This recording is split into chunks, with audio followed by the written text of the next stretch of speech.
Hi అండి. ఈరోజు నేను పన్నీర్ కర్రీ చేస్తున్నాను.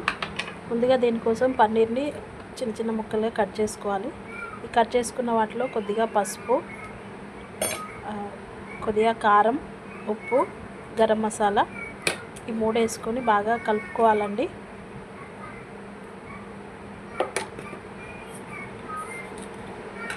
బాగా కలుపుకున్న తర్వాత వీటిని ఒక గిన్నె పెట్టుకొని అందులో ఆయిల్ వేసి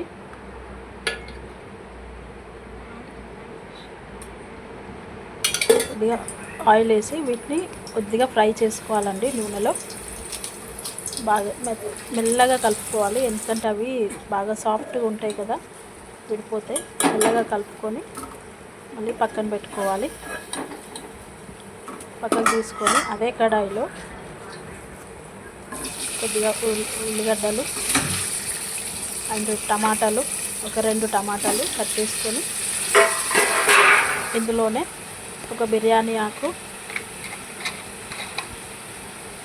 అండ్ ఒక చెక్క అండ్ పువ్వు, యాడ్ పువ్వు, ఒక 3-4 లవంగాలు, సాజీరా ఇవన్నీ వేసుకొని కొద్దిగా ఫ్రై చేసుకొని మిక్సీకి వేసుకోవాలండి. మిక్సీ పట్టుకోవాలి.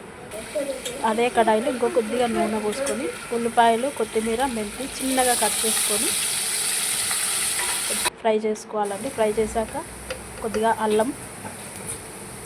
అల్లం తర్వాత అవి వేగిన తర్వాత ఈ మిక్సీ పట్టిన పేస్ట్ ఉంటుంది కదా, ఆ పేస్ట్ అందులోకి వేసుకొని కలుపుకున్న తర్వాత ఇది ఆయిల్ పైకి తేలినప్పుడు పసుపు, కారం, కొద్దిగా మసాలా వేసి కలుపుకోవాలండి. కలుపుకొని అదే మిక్సీలో కొన్ని వాటర్ యాడ్ చేసి ఇందులో కలుపుకొని కసూరి మేతిని మొత్తం పొడి పొడిగా చేసుకొని అందులో యాడ్ చేసుకోవాలండి.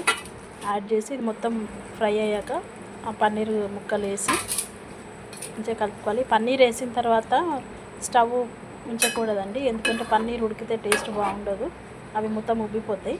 సో పన్నీరు డైరెక్ట్ వేసుకొని స్టవ్ అనేది ఆఫ్ చేసుకోవాల్సిందే. చూడండి మంచి కలర్ఫుల్గా కనిపిస్తుంది. స్టవ్ ఆఫ్ చేసి ఇస్తున్నాను. పన్నీర్ ఎట్టి పరిస్థితులలో ఉడకకూడదు, ఉడికితే అవి మొత్తం ఉడికిపోయి జున్నులాగా అయి టేస్ట్ ఉంటుందండి. చూడండి పన్నీర్ కర్రీ ఎంత లుకింగ్ డెలిషియస్గా కనిపిస్తుంది. ఇది అన్నంలోకి, చపాతీలోకి చాలా బాగుంటుంది. ఇంకా యాడ్ చేసుకోవాలనుకుంటే బటర్ కూడా వేసుకోవచ్చండి. నూనెలో వేయించాను, మీరు బటర్లో వేయించుకోండి. Bye bye.